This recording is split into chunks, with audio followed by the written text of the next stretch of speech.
जैन ऑस्टेन द्वारा रचित pride and prejudice एक अमर क्लासिक है जो समाज, प्रेम और गलतफहमियों की गहराइयों को उजागर करती है। यह उपन्यास न केवल एक प्रेम कहानी है, बल्कि यह समय के साथ इंसानी स्वभाव और सामाजिक ढांचे की व्यापक समझ प्रदान करता है। आधी रात के सन्नाटे में जब सारी दुनिया गहरी नींद में डूबी होती है, लॉन्गबोर्न हाउस की खिड़कियां अभी भी रोशनी से जगमगा रही थीं। बेनेट परिवार की 5 कन्याएं, जिनकी जिंदगियां अभी अनजाने रहस्यों और रोमांच से भरी पड़ी थीं, अपनी मां के आगामी समाचार की प्रतीक्षा में उत्सुकता से बैठी थीं। मिसेस बेनेट, जिनका दिल और दिमाग हमेशा अपनी बेटियों की शादी की चिंताओं में उलझा रहता था, ने घोषणा की कि नेदरफील्ड पार्क में एक नया निवासी आया है, जो न सिर्फ संपन्न था बल्कि कुंवारा भी था। मिस्टर बिंगले का आगमन न केवल हमारे लिए एक सुनहरा अवसर है, बल्कि यह हमारी लिज्जी के लिए एक अद्भुत मौका भी हो सकता है, मिसेस बेनेट ने कहा, अपनी दूसरी सबसे बड़ी बेटी की ओर आशाओं भरी नजरों से देखते हुए। एलिजाबेथ, जिसे उसके परिवार ने प्यार से लिज्जी कहा, अपनी माँ की बातों पर मुस्कुरा दी। उसका व्यक्तित्व बुद्धिमत्ता और विनोदप्रियता से भरा था, और वह जानती थी कि जीवन में प्यार की खोज केवल संपत्ति और स्थिति की वजह से नहीं की जा सकती। जैसे जैसे यह खबर पूरे परिवार में फैली, उत्साह और कुतूहल की लहर दौड़ गई। क्या मिस्टर बिंगले वाकई में वह व्यक्ति होगा जो बेनेट परिवार की नियति को बदल देगा, या फिर यह सिर्फ एक और सामाजिक मिलन होगा जिसमें अधिकार, गर्व और पूर्वाग्रह की जटिलताएं सामने आएंगी? उस रात बेनेट परिवार के घर में बातचीत का मुख्य विषय मिस्टर बिंगले और उनकी आगमनीय बॉल की तैयारियां थीं। मिस्टर बिंगले की उपस्थिति ने लॉन्गबोर्न के आसपास के समाज में एक तरह की हलचल पैदा कर दी थी। यह खबर किसी उत्सव की घोषणा के समान थी, जिसे सुनने के बाद हर कोई अपने श्रेष्ठतम परिधानों की तैयारियों में जुट गया था।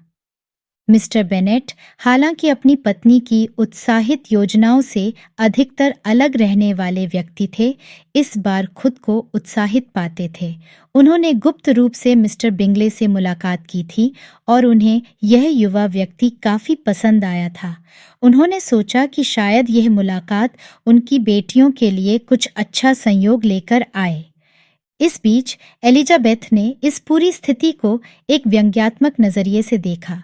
उसे अपनी माँ की उतावली और शादी को लेकर बेचैनी अजीब लगती, लेकिन वह भी अपने परिवार के लिए खुश थी। उसने अपनी बड़ी बहन जेन के साथ बैठकर उस रात की तैयारियों पर चर्चा की।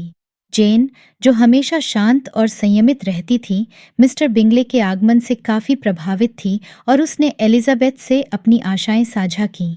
लिज्जी, तुम्हें नहीं लगता कि मिस्टर बिंगले शायद वो व्यक्ति हो सकते हैं जो हमारी जिंदगी में कुछ नया लेकर आए?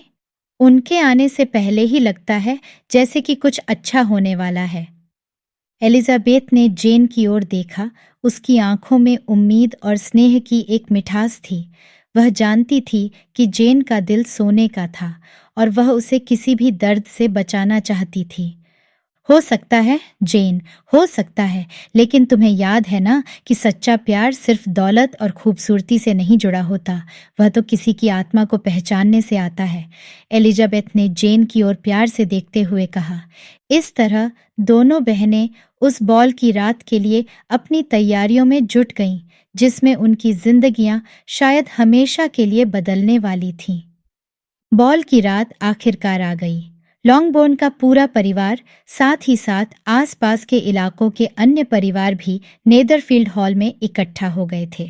महल जैसे इस विशाल हॉल में, जहां उत्तम दर्जे के झाड़ फानूस चमक रहे थे और संगीतकारों ने अपनी मधुर धुनों से माहौल को जीवंत कर दिया था, सभी की निगाहें मिस्टर बिंगले पर टिकी थीं।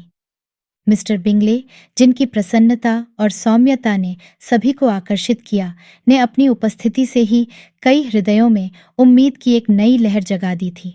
उन्होंने जेन बेनेट के साथ नृत्य करने का निमंत्रण दिया, जिसे स्वीकार करते हुए जेन के चेहरे पर खुशी की एक मिठास फैल गई। उनका नृत्य सामंजस्यपूर्ण और कोमल था, जिसे देखकर लग रहा था कि दोनों के बीच कोई पुराना नाता हो। इस दौरान एलिजाबेथ बेनेट ने मिस्टर फिट्जविलियम डार्सी को देखा, जो मिस्टर बिंगले के मित्र थे।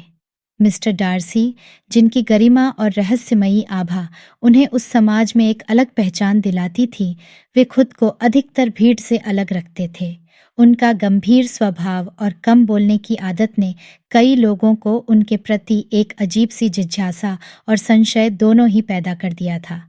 एलिजाबेथ, जिसे स्वाभाविक रूप से लोगों की प्रकृति समझने में रुचि थी, मिस्टर डार्सी के व्यवहार को देखकर सोच में पड़ गई। उनकी शांत और आत्मनियंत्रित मुद्रा ने उसे चुनौती दी।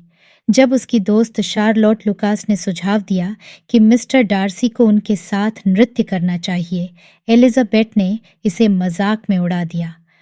बॉल का समय आगे बढ़ता गया और एलिजाबेथ ने देखा कि मिस्टर डार्सी ने उसे ध्यान से देखा, लेकिन जब उसने नृत्य के लिए उन्हें आमंत्रित किया तो उन्होंने एक ठंडी प्रतिक्रिया दी। उनकी इस प्रतिक्रिया ने एलिजाबेथ को थोड़ा अपमानित महसूस कराया और उसके मन में मिस्टर डार्सी के प्रति एक अवज्ञा का भाव जाग उठा। बॉल के समापन की ओर जेन और मिस्टर बिंगले के बीच की सहजता और निकटता ने सभी को यह आभास दिला दिया कि दोनों के बीच कुछ खास विकसित हो रहा था। उनकी बातचीत और नृत्य में एक नैसर्गिक तालमेल दिखाई दे रहा था, जिससे यह संकेत मिलता था कि ये रिश्ता भविष्य में गहरा सकता है। इस रात की घटनाओं ने बेनेट परिवार की जिंदगी में एक नई उम्मीद और संभावनाओं का संचार किया। जहां एक ओर जेन की आंखों में खुशी की चमक थी, वहीं एलिजाबेथ ने भी महसूस किया कि जीवन हमेशा अप्रत्याशित रहस्यों से भरा होता है और कभी-कभी ये रहस्य हमें नई दिशाओं में ले जाते हैं। जैसे ही बॉल का समारोह समाप्त हुआ, लॉन्गबोर्न में वापस आते समय बेनेट परिवार की बग्घी में उत्साह और खुशी की चर्चाएं होने लगीं। मिसेस बेनेट अपनी बेटियों के भविष्य के संभावनाओं पर चर्चा कर रही थीं, विशेष रूप से जेन के लिए मिस्टर बिंगले के साथ जुड़ने की संभावनाओं पर। मुझे यकीन है कि मिस्टर बिंगले का दिल जेन के लिए पहले ही धड़क रहा है, मिसेस बेनेट ने कहा, अपनी बड़ी बेटी के लिए सपने संजोते हुए। और यह बॉल तो केवल शुरुआत है, मेरी प्यारी बेटियों। जेन, जो अब तक के सारे घटनाक्रम से काफी प्रभावित और खुश थी, मुस्कुरा दी और अपनी मां के उत्साह को संजीदगी से सुन रही थी। वहीं एलिजाबेथ इस सारी बातचीत को एक शांत चित्त से सुन रही थी। उसे पता था कि जीवन में रिश्ते केवल एक रात की बॉल पर निर्भर नहीं करते। अगले कुछ दिनों में नेदरफील्ड पार्क और लॉन्गबोर्न के बीच आवाजाही और संदेशों का आदान प्रदान बढ़ गया। मिस्टर बिंगले ने बेनेट परिवार को कई बार दौरा किया, जिससे जेन और उनके बीच की नज़दीकियां और भी बढ़ती गईं। इस बीच मिस्टर डार्सी भी कभी-कभी उनके साथ होते, लेकिन उनका रवैया अभी भी उतना ही रहस्यमय और दूरी बनाए रखने वाला था। एक दिन जब मिस्टर बिंगले और मिस्टर डार्सी लॉन्गबोर्न में दोपहर की चाय के लिए आए, एलिजाबेथ ने मिस्टर डार्सी के व्यवहार में एक हल्का बदलाव देखा। वह जानती थी कि वह अभी भी अपने आप में सिमटा हुआ था, लेकिन उसकी आंखों में एक अज्ञात भाव था, जैसे वह कुछ कहना चाहता हो। उसी समय एलिजाबेथ और मिस्टर डार्सी के बीच एक गहरी और अर्थपूर्ण बातचीत हुई, जिसमें उन्होंने व्यक्तिगत मूल्यों और समाज की अपेक्षाओं के बारे में चर्चा की। यह बातचीत उनके बीच एक नई समझ का आधार बनी, जिससे एलिजाबेथ को लगा कि शायद मिस्टर डार्सी उतने भी ठंडे और अज्ञेय नहीं हैं जितना वह सोचती थी। इस तरह बेनेट परिवार की जिंदगी में छोटे छोटे बदलाव और नई शुरुआतें होती रहीं, जिससे उनके भविष्य की दिशा और भी स्पष्ट होती गई। दिन बीतने के साथ साथ जेन और मिस्टर बिंगले के बीच की नज़दीकियां और भी गहरी होती गईं और लॉन्गबोर्न के घर में खुशियों का माहौल था। वहीं एलिजाबेथ और मिस्टर डार्सी के बीच की बातचीत ने उनकी आपसी समझ को नया आयाम दिया था। एलिजाबेथ की नज़रों में अब मिस्टर डार्सी सिर्फ एक अमीर और रहस्यमय व्यक्ति नहीं रहे, बल्कि एक ऐसे इंसान के रूप में उभरे जिनके अपने विचार और भावनाएं थीं। इसी बीच एक नया पात्र सामने आया, मिस्टर कॉलिंस, जो लेडी कैथरीन डी बर्ग के चैपलन थे और बेनेट परिवार की संपत्ति के वारिस भी। मिस्टर कॉलिंस की आगमनी से पूरे परिवार में एक तरह की बेचैनी छा गई, क्योंकि उनके आने का मुख्य उद्देश्य उनमें से किसी एक बेटी से विवाह करना था। मिस्टर कॉलिंस का व्यक्तित्व बहुत ही विचित्र और आत्ममुग्ध था। वे अपनी बातचीत में अक्सर लेडी कैथरीन का जिक्र करते और अपने आप को उनका बड़ा भक्त बताते। उनके आने के दिन ही उन्होंने अपने इरादे स्पष्ट कर दिए और बिना किसी देरी के एलिजाबेथ को शादी का प्रस्ताव दे दिया। एलिजाबेथ, जो अपने स्वतंत्र विचार और दृढ़ निश्चयी स्वभाव के लिए जानी जाती थी, ने बिना किसी हिचक के इस प्रस्ताव को अस्वीकार कर दिया। उसके लिए विवाह का मतलब केवल परिस्थितियों का हल नहीं, बल्कि आत्मीय संबंध और गहरी भावनाओं का आदान प्रदान था। मिस्टर कॉलिंस के प्रस्ताव को अस्वीकार करने के बाद उन्होंने अपना ध्यान चार्लोट लुकास की ओर मोड़ दिया, जो एलिजाबेथ की अच्छी दोस्त थीं और जिन्होंने इस प्रस्ताव को स्वीकार कर लिया।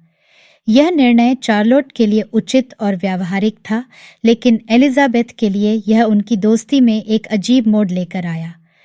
इन घटनाओं ने बेनेट परिवार के जीवन में और भी अधिक उलझने और भावनात्मक उथल-पुथल पैदा की। एलिजाबेथ की भावनाएं और उसकी मान्यताएं उसे उन परिस्थितियों से गुजरने में मदद कर रही थीं जो उसके और उसके परिवार के लिए नई चुनौतियां लेकर आई थीं। जैसे जैसे चार्लोट और मिस्टर कॉलिंस के बीच की तैयारियां आगे बढ़ीं, एलिजाबेथ के मन में उनके निर्णय को लेकर विचारों की उथल-पुथल जारी रही।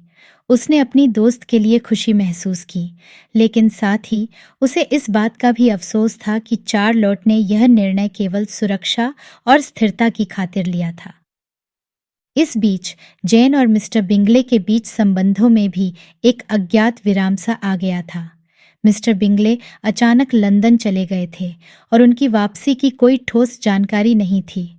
जेन जिस उम्मीद के साथ उनके लौटने की प्रतीक्षा कर रही थी, वह धीरे धीरे कमजोर पड़ने लगी।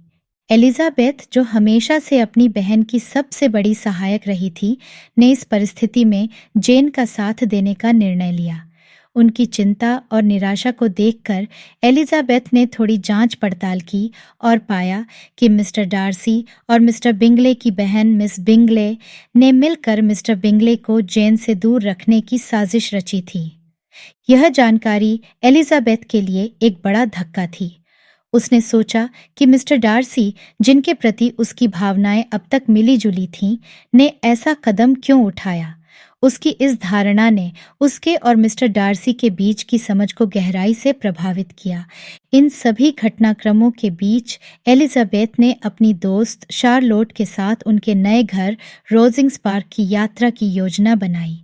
इस यात्रा का मुख्य उद्देश्य चार्लोट की नई जिंदगी को देखना और साथ ही एलिजाबेथ के लिए लॉन्गबोर्न के तनावपूर्ण माहौल से कुछ समय के लिए दूर रहना था। इस यात्रा के दौरान एलिजाबेथ को उम्मीद थी कि वह कुछ नई दृष्टियों और अनुभवों से गुजरेगी, जो उसे अपने जीवन और उसके चारों ओर के लोगों के बारे में नई समझ प्रदान करेंगी। एलिजाबेथ की यात्रा रोजिंग्स पार्क में नई उम्मीदें और उत्सुकता लेकर आई। वहां पहुंचने पर चार्लोट ने उसका उत्साह के साथ स्वागत किया। चार्लोट का नया घर अपने विशाल बगीचों और सुंदर वास्तुकला के साथ वाकई में प्रभावित करने वाला था। चार्लोट ने एलिजाबेथ को घर के हर कोने का दौरा कराया और उसे अपने नए जीवन के बारे में बताया। इस दौरान एलिजाबेथ को लेडी कैथरीन डी बर्ग से भी मिलने का मौका मिला, जो एक अत्यधिक प्रभावशाली और आज्ञाकारी व्यक्तित्व की महिला थीं। लेडी कैथरीन ने एलिजाबेथ के विचारों और राय को बड़ी दिलचस्पी से सुना, लेकिन उनके स्वभाव में एक आधिपत्य था जो एलिजाबेथ को असहज कर देता था। रोजिंग्स पार्क में एलिजाबेथ का सबसे आश्चर्यजनक सामना मिस्टर डार्सी से हुआ, जो वहां अप्रत्याशित रूप से उपस्थित थे। मिस्टर डार्सी की उपस्थिति ने एलिजाबेथ को एक बार फिर उनके प्रति अपनी मिली-जुली भावनाओं का सामना करने पर मजबूर किया। उनके बीच की बातचीत में, जो पहले से कहीं अधिक गहरी और व्यक्तिगत थी, मिस्टर डार्सी ने अपनी भावनाओं का खुलासा किया। उन्होंने एलिजाबेथ को प्रपोज किया, लेकिन उनके प्रपोजल में वह सम्मान और गर्मजोशी नहीं थी जिसकी एलिजाबेथ उम्मीद कर रही थी। उनका प्रपोजल उनके और एलिजाबेथ के बीच सामाजिक और आर्थिक अंतर को उजागर करता था, जिससे एलिजाबेथ विचलित और आहत हुई। एलिजाबेथ ने मिस्टर डार्सी के प्रपोजल को ठुकरा दिया। उन्हें उनके अहंकार और जेन के प्रति उनके व्यवहार के लिए आलोचना की। यह घटना न केवल उनके बीच की दूरियों को बढ़ा देती है, बल्कि एलिजाबेथ के मन में मिस्टर डार्सी के प्रति गहरी निराशा और अविश्वास को भी बढ़ा देती है। इस घटनाक्रम ने एलिजाबेथ को और भी अधिक आत्ममंथन की ओर प्रेरित किया। उसे अपनी और अपने परिवार की स्थिति पर पुनर्विचार करने के लिए मजबूर किया। यह यात्रा, जिसका उद्देश्य उसे एक नई दृष्टि प्रदान करना था, ने वास्तव में उसे नई समझ और परिप्रेक्ष्य दिया, जिससे उसके जीवन में आगे की दिशा और निर्णय लेने में मदद मिली। एलिजाबेथ की वापसी रोजिंग्स पार्क से लॉन्गबोर्न में हुई। उनके मन में मिस्टर डार्सी के प्रति विचार और भावनाएं जटिल हो गई थीं। उसे लगा कि मिस्टर डार्सी ने जो किया वह अपने प्रेम की अभिव्यक्ति में असफल रहे, परंतु उनकी ईमानदारी और स्वीकारोक्ति ने उन्हें एक नई दृष्टि दी। इस बीच जेन अभी भी मिस्टर बिंगले की अनुपस्थिति में उदास और चिंतित थी। एलिजाबेथ ने जेन को धैर्य रखने की सलाह दी और उन्हें आश्वासन दिया कि समय के साथ सब ठीक हो जाएगा। उन्होंने अपनी बहन को यह भी बताया कि जीवन में प्रेम और संबंधों के बारे में उनकी अपनी समझ भी बदल रही है। थोड़े समय बाद एलिजाबेथ को मिस्टर डार्सी से एक लंबा पत्र मिला, जिसमें उन्होंने अपनी ओर से सभी गलतफहमियों की व्याख्या की थी और उनके और जेन के बीच में बढ़ रही दूरियों के पीछे की वजहों का खुलासा किया था। मिस्टर डार्सी ने यह भी स्वीकार किया कि उन्होंने मिस्टर विकहम के साथ अपने विवादों को लेकर एलिजाबेथ को गलत जानकारी दी थी। इस पत्र को पढ़ने के बाद एलिजाबेथ की मिस्टर डार्सी के प्रति भावनाएं और अधिक जटिल हो गईं। वह समझ गई कि मिस्टर डार्सी ने अपनी गलतियों को स्वीकार किया है और उन्होंने उसे और उसके परिवार के प्रति गहरी भावनाएं विकसित की हैं। यह जानकारी उसे मिस्टर डार्सी के प्रति एक नई समझ और सहानुभूति प्रदान करती है। एलिजाबेथ ने इस नई जानकारी के साथ अपने जीवन को नए सिरे से देखने का निश्चय किया। उसने महसूस किया कि जीवन में रिश्ते और समझदारी विकसित करने में समय लगता है और कभी-कभी गलतफहमियों को दूर करने के लिए खुले दिल से सुनना और समझना पड़ता है। इस अनुभव ने उसे और भी परिपक्व बना दिया और उसने अपने भविष्य के प्रति एक नई दृष्टि विकसित की। एलिजाबेथ की गहराई से सोच विचार की प्रक्रिया के बाद उसने अपने आप को और अपने परिवार के लिए नई उम्मीदें और संभावनाएं तलाशने का निश्चय किया। उसने मिस्टर डार्सी के पत्र को बार-बार पढ़ा, हर बार उनके शब्दों की गहराई और उनके भावनात्मक ईमानदारी को महसूस करते हुए। इसी दौरान लीडिया, जो बेनेट परिवार की सबसे छोटी और सबसे उतावली बेटी थी, ने एक चौंकाने वाली खबर दी। उसने घोषणा की कि वह मिस्टर विकहम के साथ भाग गई थी, जो उसके प्रेमी बन गए थे। ये समाचार बेनेट परिवार के लिए एक बड़ी आपदा के रूप में आया, क्योंकि विकहम का इतिहास और उनकी प्रतिष्ठा संदिग्ध थी। एलिजाबेथ के लिए यह स्थिति विशेष रूप से कठिन थी, क्योंकि उसे अब अपनी बहन की सुरक्षा की चिंता सता रही थी और साथ ही उसे इस बात का भी दुख था कि लीडिया की इस हरकत से पूरे परिवार की प्रतिष्ठा पर बट्टा लग सकता था। मिस्टर डार्सी जब इस स्थिति के बारे में पता चला तो उन्होंने बिना किसी देरी के लीडिया और विकहम को खोज निकालने का जिम्मा उठाया। उन्होंने न केवल उन्हें ढूंढ निकाला, बल्कि उनकी शादी का भी प्रबंध किया, जिससे बेनेट परिवार की इज्जत बचाई जा सके। एलिजाबेथ इस घटना से गहराई से प्रभावित हुई। उसने महसूस किया कि मिस्टर डार्सी ने यह सब उसके लिए किया था और उनके प्रति उसकी भावनाएं और भी गहरी हो गईं। उसने इस बात का एहसास किया कि मिस्टर डार्सी ने उसे और उसके परिवार को एक बड़ी मुसीबत से बचा लिया था और उनकी उदारता और सच्ची भावनाओं को समझा। इस अनुभव ने एलिजाबेथ के लिए मिस्टर डार्सी के प्रति उसकी समझ को पूरी तरह से बदल दिया। उसने महसूस किया कि सच्चा प्यार कभी-कभी अप्रत्याशित रूप से आता है और वह अब मिस्टर डार्सी के प्रति अपनी गहरी भावनाओं को स्वीकार करने को तैयार थी। एलिजाबेथ ने अपनी भावनाओं को समझने और मिस्टर डार्सी के प्रति अपने प्यार को स्वीकार करने में समय लिया। जैसे जैसे उसने अपने दिल की सुनी, उसे एहसास हुआ कि सच्ची मोहब्बत और समर्पण की भावना उसे मिस्टर डार्सी के करीब ले आई थी। मिस्टर डार्सी ने भी एलिजाबेथ के लिए अपनी भावनाओं को फिर से मजबूती से व्यक्त किया और दोनों के बीच गहरी समझ और साझेदारी विकसित हुई। उनके रिश्ते में परिपक्वता और गहराई आई, जिससे दोनों को एक दूसरे के साथ भविष्य की आशा और उत्साह महसूस हुआ। जब एलिजाबेथ और मिस्टर डार्सी ने अपने परिवारों को अपने रिश्ते के बारे में बताया, तो शुरुआत में कुछ हिचकिचाहट हुई, लेकिन दोनों परिवारों ने देखा कि एलिजाबेथ और मिस्टर डार्सी एक दूसरे के लिए कितने समर्पित थे और अंततः उन्होंने इस जोड़ी को अपना आशीर्वाद दिया। शादी की योजनाएं बनाई गईं और दोनों ने अपनी नई जिंदगी की शुरुआत के लिए उत्साहपूर्वक तैयारियां कीं। उनकी शादी एक खूबसूरत समारोह में संपन्न हुई, जहां परिवार, दोस्त और जानने वाले सभी उपस्थित थे। यह दिन उनके प्यार की विजय का प्रतीक बन गया। एलिजाबेथ और मिस्टर डार्सी की शादी के बाद वे डार्सी के पैतृक घर पेम्बर्ली में चले गए, जहां उन्होंने अपने सपनों को साकार करने के लिए नई शुरुआत की। उनका घर खुशियों और प्रेम से भर गया और दोनों ने अपने आसपास के समुदाय के साथ भी एक मजबूत और सहायक संबंध विकसित किया। इस तरह प्राइड एंड प्रेजुडिस की कहानी में एलिजाबेथ बेनेट और मिस्टर डार्सी के जीवन में आई तमाम चुनौतियों और गलतफहमियों के बावजूद प्रेम और समझदारी की जीत होती है। उनकी कहानी हमें यह सिखाती है कि सच्चा प्यार और समझ अंततः सभी बाधाओं को पार कर जाता है।